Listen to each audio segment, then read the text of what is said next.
عقیدہ توحید ہمارا بنیادی عقیدہ ہے، اور اسی عقیدہ کی دعوت لے کر کے اللہ کے نبی اس دنیا کے اوپر جلوہ گر ہوتے رہے ہیں اور لوگوں کو دعوت توحید دیتے رہے ہیں۔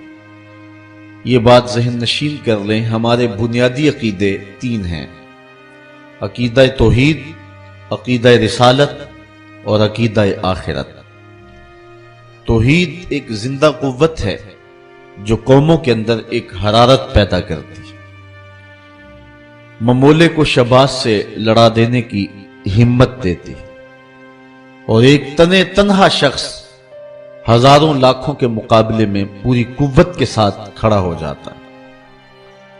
انسان اکیلا ہو اور مخالفین کا ہجوم ہو تو اس کی زبان لڑکھڑا جاتی ہے۔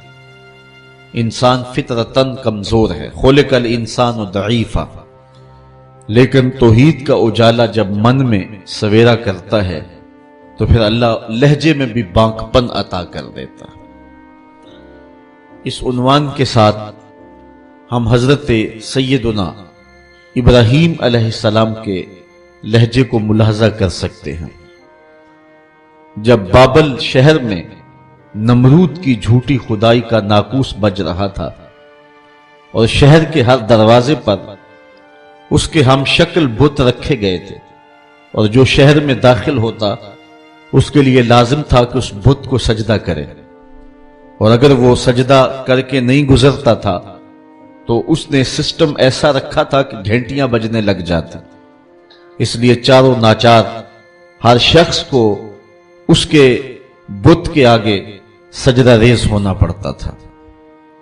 اس ماحول میں جبکہ کفر ہر سمت پھیلا ہوا تھا، ظلمتیں ڈیرہ جمائے ہوئے تھی، شب دہجور ہر سمت پنجے گاڑے ہوئے تھی، اور اس کی جھوٹی خدائی کی فسوکاری لوگوں کو جکڑے ہوئے تھی، تو اس زمانے میں ایک شخص پیدا ہوا جس کو حضرت ابراہیم کے نام سے دنیا جانتی۔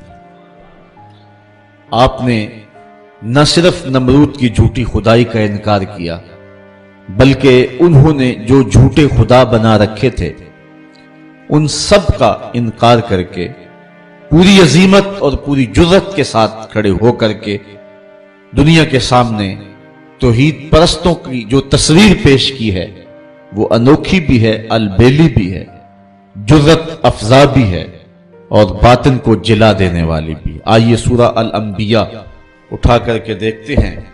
اللہ کا نبی جس ماحول میں آنکھ کھولتا ہے اور پھر جوانی کی دہلیز پہ قدم رکھتا ہے، ایک جھوٹے خدا کی خدائی کا ڈنکا بج رہا ہے، اور لوگ اس کے سامنے اپنی پیشانیاں بھی جھکاتے ہیں اور اپنے سر بھی جھکاتے ہیں۔ حضرت ابراہیم جب بلوغت کی عمر کو پہنچتے ہیں، وَلَقَدْ آتَيْنَا إِبْرَاهِيمَ رُشْدَهُ مِنْ قَبْلِ، اللہ ارشاد فرماتا ہے، اور یقیناً ہم نے مرحمت فرمائی تھی ابراہیم کو ان کی دانائی اس سے پہلے، وَكُنَّا بِهِ عَالِمِينَ، اور ہم ان کو خوب جانتے تھے۔ اِذْ قَالَ لِأَبِيهِ وَقَوْمِهِ مَا هَٰذِهِ التَّمَاثِيلُ الَّتِي أَنْتُمْ لَهَا عَاكِفُونَ، جب انہوں نے اپنے چچا اور اپنی قوم سے کہا کہ یہ کیا مورتیاں ہیں جن پر تم پوجا پاٹ کرنے کے لیے جمے بیٹھے ہو۔ وہ بت تھے جن کے ارد گرد وہ بیٹھے رہتے تھے اور ان کی پوجا پاٹ کرتے تھے۔ قالوا وجدنا آباءنا لها عابدین، تو انہوں نے جو دلیل دی وہ یہ تھی کہ ہم نے اپنے آباء و اجداد کو ایسے کرتے ہوئے دیکھا ہے۔ قال لقد کنتم انتم وآباؤکم فی ضلال مبین، حضرت ابراہیم علیہ السلام بولے بے شک تم اور تمہارے آباء و اجداد سارے گمراہی میں ہو۔ قالوا اجئتنا بالحق ام انت من اللاعبین، کہنے لگے آپ کوئی ہمارے پاس سچی بات لے کر آئے ہیں یا یوں ہی ہم سے دل لگی کر رہے ہیں؟ قال بل ربکم رب السماوات والارض، حضرت ابراہیم علیہ السلام نے کہا کہ یہ تمہارے معبود نہیں ہیں، تمہارا معبود وہ ہے جو زمین و آسمان کا رب ہے، الذی فطرہن، جس نے ان کو پیدا کیا ہے، وَأَنَا عَلَىٰ ذَلِكُم مِّنَ الشَّاهِدِينَ، اور میں اس صداقت پر گواہی دینے والوں میں سے۔ وَتَاللَّهِ لَأَكِيدَنَّ أَصْنَامَكُمْ بَعْدَ أَن تُوَلُّوا مُدْبِرِينَ۔ وہ ایک میلہ منعقد کیا کرتے تھے شہر سے باہر اور کچھ دن وہاں گزار کر کے آتے۔ عادت ان کی یہ تھی کہ جب وہ میلے پہ جاتے تو پہلے بتوں کے استہانوں میں حاضر ہوتے اور وہاں ان کے سامنے جا کر کے اقسام کی مختلف رنگوں کی مٹھائیاں رکھتے اور پھر وہاں سے وہ میلے میں جاتے۔ جب واپس پلٹتے تو سب سے پہلے وہ اپنے بت قدوں میں آتے اور اپنے بتوں کو سلام کرنے کے بعد پھر اپنے گھروں کو پلٹتے۔ ہمیں جو طریقہ دیا گیا ہے، میرے اور آپ کے آقا و مولا جب بھی کبھی سفر پہ تشریف لے جاتے تو حضور سب سے آخری منزل مسجد کو رکھتے تھے۔ مسجد سے نوافل پڑھنے کے بعد حضور سفر پر روانہ ہوتے اور جب واپس حضور تشریف لاتے تو سب سے پہلے مسجد میں جلوہ فراز ہوتے۔ تو ان کا انداز اپنے بتوں کے لیے یہ تھا اور اہل ایمان کا اپنے رب کے حضور شکرانے اور نذرانے اور محبتوں کے اظہار کا طریقہ یہ متعین اور مقرر کیا گیا ہے۔ خیر، انہوں نے حضرت ابراہیم کو بھی دعوت دی کہ آپ چلے اور ہمارے ساتھ میلے میں شریک ہوں۔ حضرت ابراہیم علیہ السلام نے کہا کہ میں تمہارے اس میلے میں کیسے شریک ہو سکتا ہوں جہاں بت پرستی ہوگی، میں تو تمہارے عمل اور رویے سے پہلے ہی بیزار ہوں۔ تو خیر وہ اپنے بتوں کے سامنے طرح طرح کی مٹھائیاں رکھ کر کے میلے پہ چلے گئے۔ انہیں سان گمان بھی نہیں تھا جو کچھ ہوا ان کے آنے کے بعد۔ حضرت ابراہیم علیہ السلام نے اس موقع کو غنیمت جانا اور ہاتھ میں کلہاڑا پکڑا۔ یہ سورہ الانبیاء ہے۔ سورہ الصافات اٹھائیں، اللہ تعالی جل شانہ نے وہاں سورہ الصافات کے اندر حضرت ابراہیم علیہ السلام کے اس ارادے کی تکمیل کو جو انہوں نے یہاں کیا تھا کہ میں ایک دن تمہارے بتوں سے نپٹ لوں گا، تو آپ ان کے بت خانے کے اندر کلہاڑا لے کر کے تشریف لائے۔ فراغ الی آلہتہم، ان کے بتوں کے پاس حضرت ابراہیم آئے۔ فقال الا تاکلون، ان کے سامنے انواع و اقسام کے کھانے پڑے تھے۔ حضرت ابراہیم علیہ السلام نے کہا کھاتے نہیں ہو؟ ان کی بے بسی کو ظاہر کرنے کے لیے ہی کہا کھاتے کیوں نہیں ہو؟ اب وہ بیچارے کیا جواب دیتے؟ پتھر اور مٹی کے بنے ہوئے مادوؤں کے منہ میں کون سی زبان تھی کہ جو ما فی الضمیر کا اظہار کر پاتے؟ تو حضرت ابراہیم علیہ السلام نے ان کی مسلسل خاموشی کے بعد فرمایا ما لکم لا تنطقون، بولتے کیوں نہیں ہو؟ فراغ علیہم ضربا بالیمین، یہ اللہ کے پیغمبر کا جلال ہے، آپ نے دائیں ہاتھ میں کلہاڑا پکڑ کے ان کے ٹکڑے ٹکڑے کر کے رکھے۔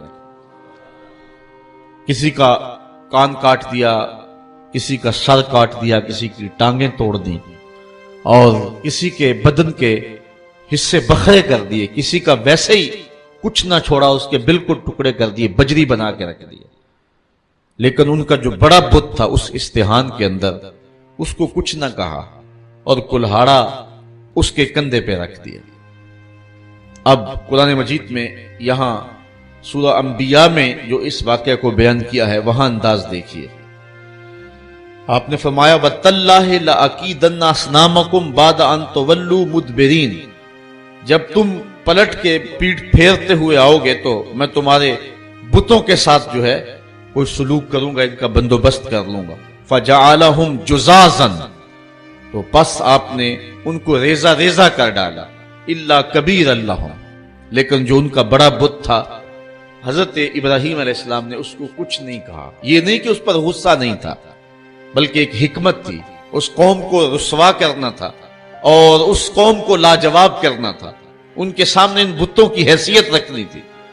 تو حضرت ابراہیم علیہ السلام نے بڑے بت کو کچھ نہیں کہا، لعلہم الیہ یرجعون، تاکہ وہ لوگ اس افتاد کے بارے میں اس کی طرف رجوع کریں۔ اب قوم جب واپس آئی تو معمول ان کا یہی تھا کہ وہ پہلے بت خانے میں آیا کرتے تھے۔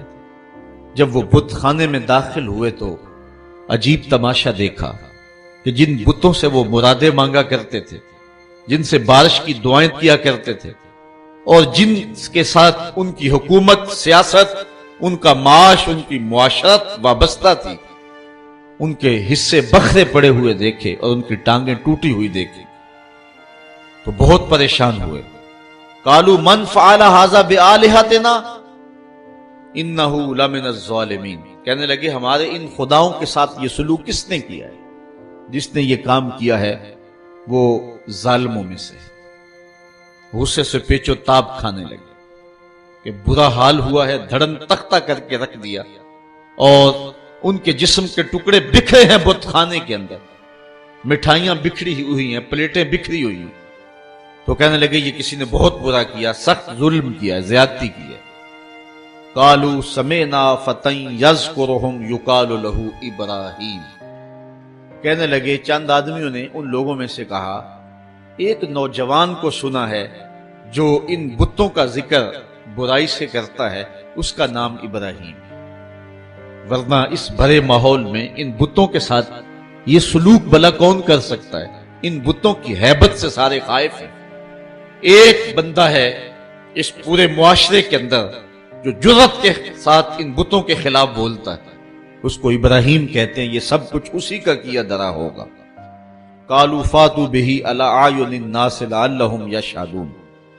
کہنے لگے پھر پکڑ کر لاؤ اسے سب لوگوں کے سامنے، لوگوں کے روبرو وہ اس کے متعلق کوئی شہادت دیں.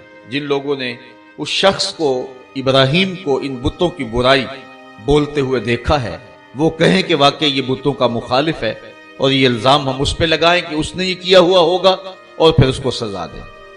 حضرت ابراہیم علیہ السلام لے آئے گئے اور ان کو پکڑ کر کے گرفتار کر کے جو ہے وہ بادشاہ کے دربار میں حاضر کر دیا گیا. آیان سلطنت بھی بیٹھے ہیں، وزراء بھی بیٹھے ہیں، مشیر بھی بیٹھے ہیں، خود نمرود بھی بیٹھا ہے، پجاری بھی، اور ان استہانوں کے اور ان بت خانوں کے پروہت بھی بیٹھے ہوئے، منتیں ماننے والے، دعائیں مانگنے والے، ان کو اپنا معبود سمجھنے والے، اپنی پیشانی ان کے چرنوں میں رکھنے والے سارے بیٹھے اور اپنے بتوں کی بدحالی پہ پیچ و تاب کھا رہے ہیں. سارا غصہ حضرت ابراہیم پر آیا اور حضرت ابراہیم علیہ السلام کو بلا کر کے لوگوں کے سامنے نمرود اپنی پوری تمکنت کے ساتھ، پورے روب اور شاہی جلال کے ساتھ اور پورے غرور اور دبدبے کے ساتھ اس مجلس میں موجود ہے. ہزاروں کا یہ اجتماع ہے، اللہ کی توحید کا ایک واحد پرستار. حضرت ابراہیم اس ماحول میں ان کو پکڑ کے لایا جاتا ہے. قالوا اانت فعلت هذا بآلهتنا یا ابراہیم. ایک دم چھٹ پڑے، بولے اے ابراہیم ہمارے ان بتوں کے ساتھ، ہمارے ان خداؤں کے ساتھ یہ سلوک تم نے کیا؟ حضرت ابراہیم نے کیا جواب دیا؟ قال بل فعلہ کبیرہم ھذا. ان کے بڑے نے کیا ہوگا. اسلحہ تو اس سے برآمد ہو رہا ہے نا، یہ آپس میں لڑ پڑے ہوں گے، یہ کہہ رہا ہوگا کہ تم چھوٹے میری خدائی میں کیوں شریک ہو، تو اس بڑے نے کیا ہوگا. پھر آگے فرمایا فاسألوہم ان کانوا ینطقون. اچھا یہ نہیں بتاتا تو جن کے ساتھ یہ قیامت ٹوٹی ان سے پوچھ لو کہ تمہارے ساتھ یہ قیامت کس نے توڑی. یہ اپنے دکھ کی بپتا خود سنائے نا، اپنی داستان سرائی خود کریں. ان کے ساتھ یہ قیامت کس نے توڑی، کس نے ظلم کیا ان کے ساتھ؟ پہلے تو کلہاڑا جس سے برآمد ہو رہا ہے، ان کا جو بڑا ہے اس نے کیا ہوگا. حالات کرینہ حالیہ جو ہے وہ یہ بتا رہا ہے کہ سارے بت جو ہیں وہ قتل کر دیے گئے، بڑے کے پاس جو ہے وہ اسلحہ ہے اور وہ بچ گیا، اس کو خراش تک نہیں آئی. یقیناً ان کی آپس میں کوئی لڑائی ہو گئی ہوگی، اس بڑے نے چھوٹوں پہ حملہ کر دیا اور ان کے ٹکڑے ٹکڑے کر کے رکھ دیا اور خود سلامت رہا، تو اس نے کیا ہوگا. اچھا اگر اس نے نہیں کیا ہے تو یہ نہیں بتا رہا، تو چلو جن کے ساتھ یہ قیامت ٹوٹی ہے ان بیچاروں سے پوچھ لو تمہاری ٹانگیں کس نے کاٹ دی، تمہارے سر کس نے توڑ دیے، تمہارے کان کس نے کاٹ دیے، تمہاری ناک کس نے توڑ دی. حضرت ابراہیم علیہ السلام کے لفظوں کی کاٹ کلہاڑے کی کاٹ سے بھی زیادہ تھی. اللہ اکبر. اللہ کا نبی بول رہا ہے اور نمرود کا دربار ہے، سارے مخالف ہیں، بتوں کے ماننے والے اور ان کو اپنا معبود برحق سمجھنے والے. ایک جوان اللہ کی توحید کا واحد پرستار میدان عمل میں کھڑا ہے. حضرت ابراہیم علیہ السلام نے ذرا لفظوں کی کاٹ دیکھیے اور حضرت ابراہیم کا لہجہ دیکھیے. قالا بل فعلہ کبیرہم ھذا. ان کے اس بڑے نے کیا ہوگا.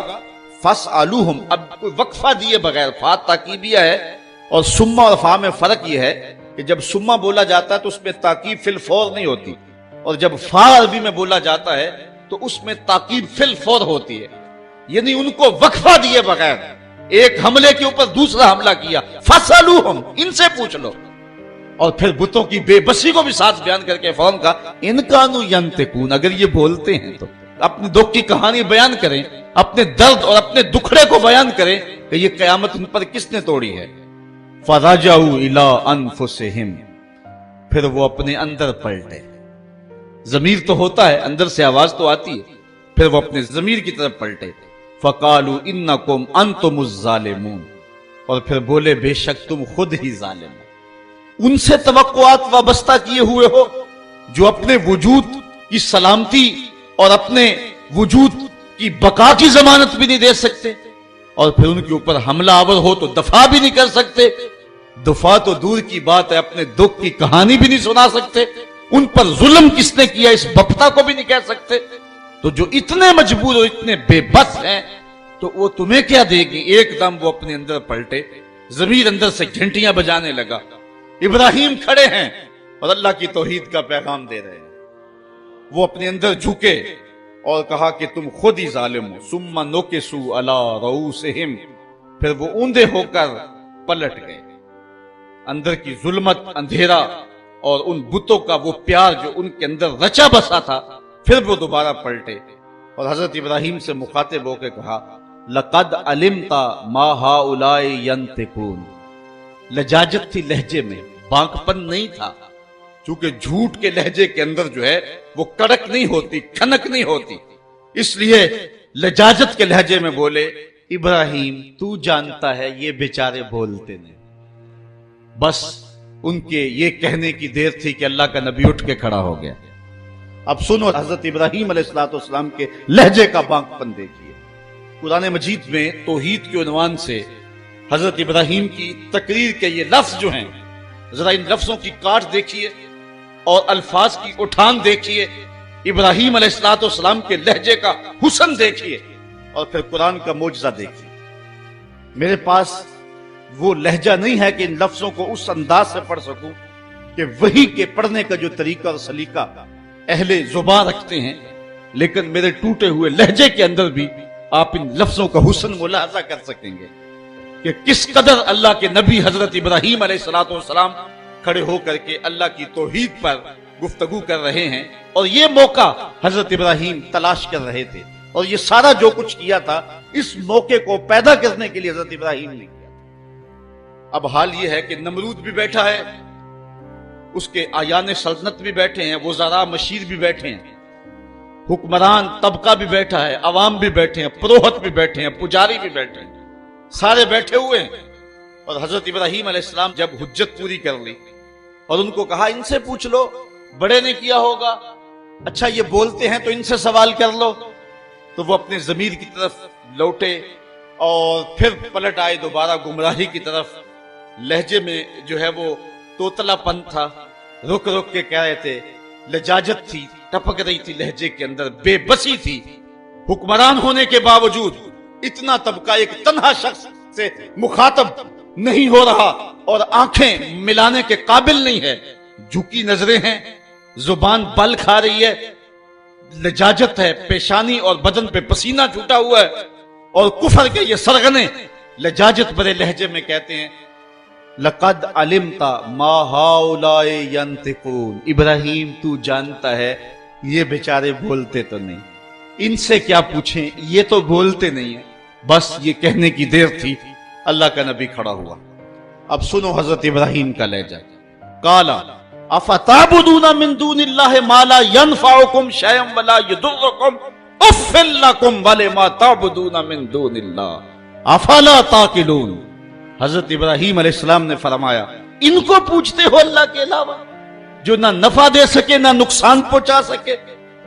اب ایک اور دیکھیے وار کلہاڑے کا، اف لکم، ذرا دیکھیے کیسی کاٹ ہے، بیٹھے ہیں شاہب، وقت بھی سامنے بیٹھا ہوا ہے، اللہ کا نبی بول رہا ہے، ابراہیم علیہ السلام کے لہجے کے اندر جلال ہے، اور پورے روب کے ساتھ اللہ کا نبی اللہ کی توحید کا پیغام دے رہا ہے۔ اف لکم، افسوس ہے تمہارے جینے پہ، اف لکم وَلِمَا تَعْبُدُونَ مِن دُونِ اللَّهِ، اور افسوس ہے تمہارے ان خداؤں پہ جن کو تم اللہ کے علاوہ پوچھتے ہو. افلا تاقلون، تمہاری کھوپڑی میں دماغ نہیں ہے؟ ان کو پوچھ رہے ہو جو اپنے دکھ کی کہانی بھی نہیں سنا سکتے. اب جب دلیل سے بات نہ ہو سکے اور جب کسی کے لفظوں کی کاٹ نہ کی جا سکے تو جو طاقتور لوگ ہوتے ہیں ان کا لہجہ دوسرا ہوتا ہے. جلا دو، ٹکڑے کر دو، مار دو، بوٹیاں نوچ لو. انہوں نے کہا قالو حرقوہ وانصروا آلہتکم ان کنتم فاعلین. آپس میں بولے اس کی زبان تو روکی نہیں جا سکتی، اس کے لہجے کا جواب تو دیا نہیں جا سکتا، اپنے بتوں کا دفاع تو ہو نہیں سکتا. ہمارے اس معاشرے میں یہ ایک شخص کھڑا ہو گیا اور ہمارے بتوں کے خلاف بول رہا ہے، اب اس کا جواب تو تم دے نہیں سکتے، اس طرح کرو کہ اس کو جلا کے راکھ کر دو. آج جو ٹیری جونز نے امریکہ کے اندر کتاب رحمت کے ایک نسخے کو جلانے کا اعلان کیا ہے، یہ اپنی شکست کا اعلان کیا ہے. قرآن کی صداقت کے آگے بول نہیں سکا ہے. قرآن کا یہ نعرہ، اگر اس کتاب رحمت میں تمہیں شک ہے تو اس کی مثل ایک سورت ہی لا کے دکھاؤ. یہ قرآن کا چیلنج آج بھی موجود ہے. بیروت میں، شام میں، فلسطین میں، مصر میں اور اسرائیل کے اندر کتنے یہودی ہیں جو بائی برتھ عربی ہیں اور وہ عربی کو اچھی طرح سے جانتے ہیں. یہ چیلنج ان کو دیا گیا ہے، لاؤ نا قرآن کی مثل ایک سورت. لیکن جب دلیل کی زبان بند ہو جائے اور انسان دلیل سے بات نہ کر سکے تو پھر اوچھے ہاتھ کنڈوں پہ اتر آتا ہے، پھر گالی اور گولی اس کا لہجہ ہوتا ہے، پھر وہ کہتا ہے جلا دو، ٹکڑے کر دو. تو حضرت ابراہیم علیہ السلام کے لیے انہوں نے سامنے مل کر کے یہ فتویٰ دیا، قالوا حرقوہ وانصروا آلہتکم، اس کو جلا دو اور اپنے معبودوں کو بچا لو. ان کنتم فاعلین، اگر تم کچھ کر سکتے ہو تو یہی راستہ تمہارے پاس رہ گیا ہے. اگر اپنے خداؤں کا دفاع کرنا ہے تو پھر اس کی زبان بند کرنے کے لیے یہی طریقہ ہے کہ اس کو آگ میں جلا دیا جائے. اب آگ کا آلاؤ روشن کر دیا گیا. حضرت ابراہیم کو تلوار کی ایک ضرب سے بھی کاٹنے کا اہتمام کیا جا سکتا تھا، لیکن رنگ کوئی اور تھے اور رب کو کچھ اور منظور تھا. ایک چخا تیار کی گئی اور مفسرین لکھتے ہیں کہ اتنی بڑی تھی کہ اگر اوپر سے فضا سے کوئی پرندہ گزرتا اور اس سے اٹھنے والی گرمی اور حرارت اور حدت سے وہ جل بن کر کے کباب بن کر کے نیچے جو ہے وہ گر جاتا. اب جب چخا جلالی روشن کر لی، اب ابراہیم علیہ السلام گرفتار ہیں اور ان کو پکڑ کے آگ میں ڈالیں تو کیسے ڈالیں، قریب تو جایا نہیں جاتا. ایک منجنیق تیار کی، اس کے ایک پلڑے میں حضرت ابراہیم علیہ السلام کو بٹھایا، ان کے بدن پہ رسیاں جو ہے وہ باندھی اور ان کو جکڑ کر کے اس منجیق میں رکھا کہ اس کو گھما کر کے اس آگ میں ڈال دیں گے. جب منجیق کو گھمایا جانے لگا، کارکنان قضاء و قدر میں کوہرام مچ گیا. مالک اس دھرتی پہ تیرا ایک ہی تو پرستار ہے، تیرا ایک ہی تو پوجنے والا ہے، اگر یہ بھی نہ رہا تو پھر تیری توحید کا اعلان کون کرے گا. لیکن فطرت مسکرا کے کچھ اور کہہ رہی تھی، فانوس بن کے جس کی حفاظت ہوا کرے، وہ شمع کیا بجھے جسے روشن خدا کرے. حضرت ابراہیم علیہ السلام اس منجیق میں ڈال لیے گئے. ذرا دیکھیے توحید پرست کا لہجہ، جس دھج سے کوئی مقتل میں گیا وہ شان سلامت رہتی ہے، اس جان کی کچھ پرواہ ہی نہیں، یہ جان تو آنی جانی ہے. ابراہیم علیہ السلام کے بارے میں ان کا خیال تھا کہ جب جلتی ہوئی آگ کے بھڑکتے ہوئے شعلے دیکھیں گے تو اپنے موقف سے رجوع کر لیں گے. لیکن جن کے اندر چراغ توحید روشن ہو، بھلا وہ ان بھڑکتے ہوئے شعلوں کو خاطر میں کیسے لاتے ہیں. حضرت ابراہیم علیہ السلام چرخی میں بیٹھے اور جب اس چرخی کو گھمایا گیا، حضرت جبریل امین حاضر ہو گئے.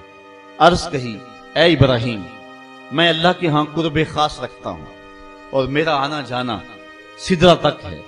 اگر اللہ سے کچھ کہنا ہے تو مجھے کہیے، میں اللہ کی بارگاہ میں عرض کر دیتا ہوں. تو حضرت سیدنا ابراہیم علیہ السلام بولے کہ اے جبریل، تیری مہربانی پیشکش کی، مجھے تیرے سے کوئی حاجت نہیں ہے. جبریل نے عرض کی کہ اچھا چلو اپنے رب سے خود ہی عرض کر لیجئے، اس مشکل اور آڑے وقت میں آپ کی حفاظت کی جائے. آپ کی حفاظت اس قاض کی حفاظت ہے، آپ کا بچ جانا دین اسلام کا بچ جانا ہے، اس لیے آپ خود عرض کر لیجئے. حضرت ابراہیم بولے، اے جبریل امین، مجھے یہ بتاؤ، کافروں کے دل میں یہ بات کس نے ڈالی کہ میرے لیے آگ کے یہ الاؤ روشن کیے جائیں؟ کہا رب جلیل نے۔ کہا اگر جلیل کی یہ مرضی ہے تو پھر خلیل کی بھی یہی مرضی۔ جے سونا میرے دکھ وچ راضی تے میں سکھ نو چلے ڈاواں، اگر اس کی رضا ہے کہ میں جلوں تو میں 100 بار جلنے کے لیے تیار ہوں۔ اچھا، انہوں نے اس منجنیق کو گھما کر کے حضرت ابراہیم علیہ السلام کو آگ میں ڈالا۔ حوروں کی چیخیں نکل رہی تھی، عرش مولا تھرا رہا تھا، کارکنان قضا و قدر پریشان تھے کہ دھرتی پر ایک ہی رب کی توحید کا متوالا اور اس کو بھڑکتی ہوئی آگ کے شعلوں پہ ڈالا جا رہا ہے۔ لیکن قدرت نے جو دکھلانا تھا وہ کچھ اور تھا۔ جب حضرت ابراہیم کو گھما کر کے آگ میں ڈال دیا گیا، ادھر حضرت ابراہیم آگ میں پہنچے، ادھر آگ کو رب کا سندیشہ پہنچا، قلنا یا نارو کونی بردم وسلاما علی ابراہیم۔ ہم نے آگ سے کہا اے آگ ٹھنڈی ہو جا، اتنی ٹھنڈی بھی نہ کہ میرے خلیل کو سردی لگ جائے، ٹھنڈی بھی سلامتی کی ہونا، میرے ابراہیم پہ ٹھنڈی ہو جا۔ حضرت ابراہیم علیہ السلام اس آگ میں آ گئے۔ باہر تو بھڑکتے ہوئے شعلے تھے، اندر جنت کی ہوائیں چل رہی تھی۔ ایک دن نہیں، 2 دن نہیں، 40 دن تک اللہ کا خلیل اس آگ میں رہا۔ 40 دن تک حضرت خلیل اللہ اس آگ کے اندر رہے۔ اندر گلزار بنا ہوا تھا، جنت کا ماحول تھا، فردوس کی جو ہے وہ بہاریں تھیں، اور باہر آگ جل رہی تھی۔ باہر کوئی جاتا تو وہ دور سے بھاگ آتا۔ اب ان کا تو خیال تھا کہ راکھ بھی نہیں بچی ہوگی، لیکن آگ کے جب شعلے سرد ہوئے اور جب کوئلے بجھے، حضرت ابراہیم کوئلوں پہ چلتے ہوئے یوں آ رہے ہیں جس طرح کوئی نازنین پھولوں پہ چلتا ہوا آتا۔ حضرت ابراہیم علیہ السلام سے پوچھا گیا زندگی کے بہترین لمحے کون سے گزرے ہیں؟ کہا وہی لمحے جو نار نمرود کے اندر گزار کے آیا ہوں۔ وصل کی وہ لذتیں اور وہ گھڑیاں اور وہ ساعتیں، وہ خوش نصیب گھڑیاں میں نے جو پائی ہیں، دل ڈھونڈتا ہے وہی فرصت کے رات دن بیٹھے رہیں تصور جانا کیے ہوئے۔ وہ خاص گھڑیاں تھی، وہ خاص لمحے تھی۔ اب اقبال کا لہجہ یہاں دیکھیے، پختہ ہوتی ہے مصلحت اندیش و عقل، عشق مصلحت اندیش ہو تو ہے کام ابھی، بے خطر کود پڑا آتش نمرود میں عشق، عقل ہے محو تماشائے لبے بام ابھی۔ عقل کے تقاضے اور ہیں، لیکن عشق کا لہجہ اپنا ہے، محبت کا باغپن اپنا ہے۔ توحید کے چاہنے والے اور اللہ کی ذات پر اذعان و یقین رکھنے والے اس طرح جلتے ہوئے شعلوں کو سلامی دیا کرتے ہیں، اور پھر اللہ کی رحمتیں ان پر کس طرح برستی ہیں۔ فرعون کا دربار دیکھیں، پوری جلالت کے ساتھ اپنے دربار میں بیٹھا ہے۔ اللہ کا پیغمبر حضرت سیدنا موسیٰ علیہ السلام، ہاتھ میں عصا ہے، سر پہ امامہ ہے، فرعون کے دربار میں بیٹھ کے اللہ کی توحید کا اعلان کر رہے۔ زیر لب مسکرا کے بولا میرے گھر میں پلتا رہا، آج مجھے یہ کل سکھانے آ گیا ہے؟ تو اللہ کا نبی بولا کہ میں رہا تیرے گھر میں ہوں، دودھ میں اپنی ماں کا پیتا رہا۔ اللہ اکبر۔ حضرت ابراہیم علیہ السلام سے لے کر کے حضرت موسیٰ تک پھر وہ لمحے بھی آئے، کفر نے ایک بار پھر زور پکڑا۔ اللہ کا بابرکت گھر کعبۃ اللہ اور 360 بت کعبے کے اندر سجے ہوئے ہیں۔ جب خدا کے گھر میں بھی بت سجے ہوئے ہیں، اللہ نے اپنے محبوب کو روشنیوں اور اجالوں کا نقیب بن کے دنیا پہ جلوہ گر کیا۔